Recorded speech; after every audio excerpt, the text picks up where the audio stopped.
Hey guys, it's Bowie, And Sthefon. and in this video we're going to update everyone on what we've been doing over the past 2 days. So first and foremost, Randy is going to talk about what he worked on in the first day. Hi, I'm Randy, and I've been working on the animations for the Lo-Fi project that we've been working on. After a lot of trials and error and testing, I've made a lot of new changes since the last iterations.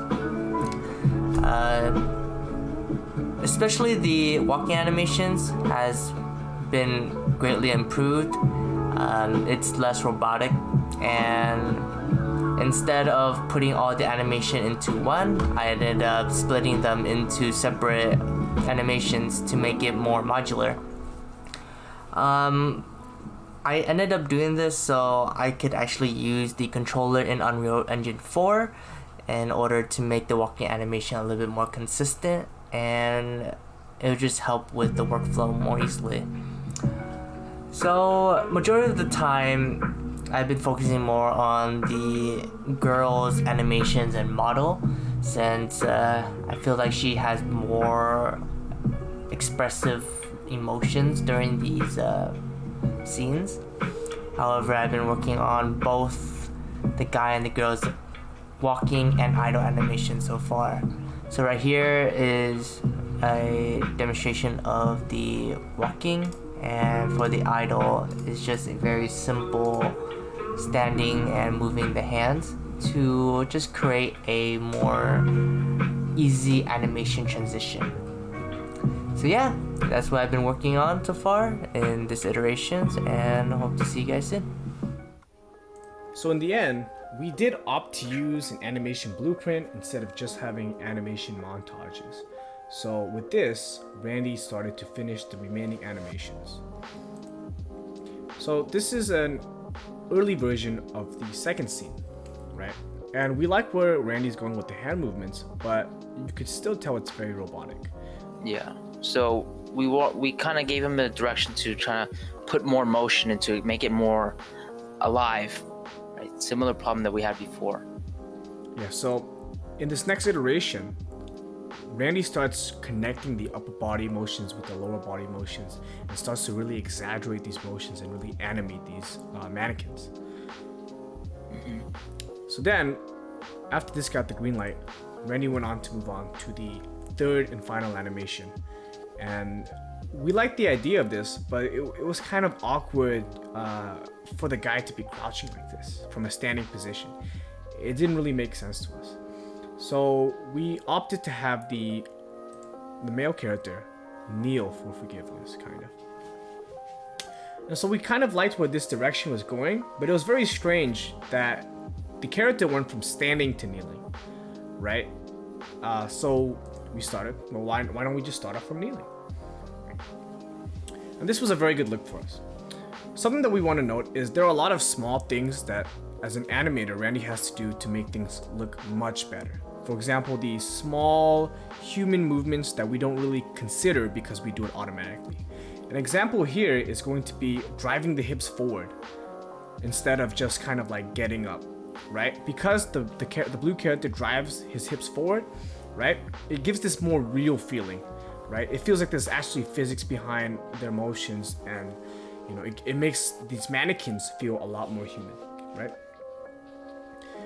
And then finally, we get to this final scene, and for the most part, it's done. We just need to make small adjustments to timing, positioning, but overall, we're pretty happy with how this turned out.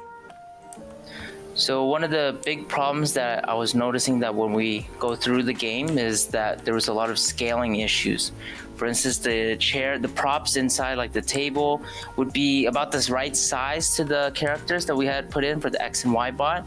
But if they started walking around or going near the kitchen or near the elevator, for instance, or even the door, the props were too big. And as a result of it being too big, the people looked too small. And so I had to go back into Blender and I had to readjust everything. And so now we have, I started to use new cabinets all together. I had to resize the sink, and we also started putting in additional elements. But once again, I had to make sure that everything was to scale. I just made sure to, use the X and Y bar as reference to make sure that everything didn't seem too big or too small. And so now if we were to put X or Y bot right next to the cabinets, they look, normal to the scale and not dwarfed. I also added in more elements into the scene so that it could be more like, someone living inside. There's blinds in there, and we've also added some outlets to, give reason to why there are even lights in the house, and also a laundry room right there. And so even though nobody's gonna see what's inside of it, it's something important to add because we have so many corners. The apartment is very blocky, and having these corners inside the apartment with nothing in there but just white space makes it sticks out a lot. So we have to think of ways in which we can break up the scene by adding in more props, but at the same time there's also a balance between how do we add in objects to the scene but also make sure that we're adding more to the story. Where is it that we can place objects that can tell more about the character, can tell more about what is going on in this scene that we want to tell. And the same thing goes with lighting. With lamps that we add in, sure, they're objects, but they're also a light source. Like for instance, the lamp right there that's on the ground. We could add a lamp on the ground almost anywhere we want. But the problem is, if it's on, we want it to be giving light to something. We want it to aim, we want it to focus on something. And so every object that we put in, every light source that we add in has to be of purpose. So another challenge that we are coming across, other than, as Sthefon aforementioned, playing with space, is making mistakes at this stage of development gets very, very expensive. An example of this is when we were working with the particle phrasing. And what I mean by this is when we have the dissipation effect or the holograms, right? Or like the follow effects. There are many decisions that we have to make in the development process, right? The biggest one was, do we want to make 6 different systems for each particle, or do we want to create one particle and be able to make it modular and work with each scene, right? So because we made this big leap from working with montages into working with animation blueprints, this was a very big change that affected the particle systems. Now, luckily, we didn't run into any major problems, but it could have been really ugly if Randy didn't do such a great job with the animation pipelining. So that's a problem that we're going to have to look out for in the future. What's next for us is implementing sound and the voicemail implementation. After all, that's what this whole project is based off of.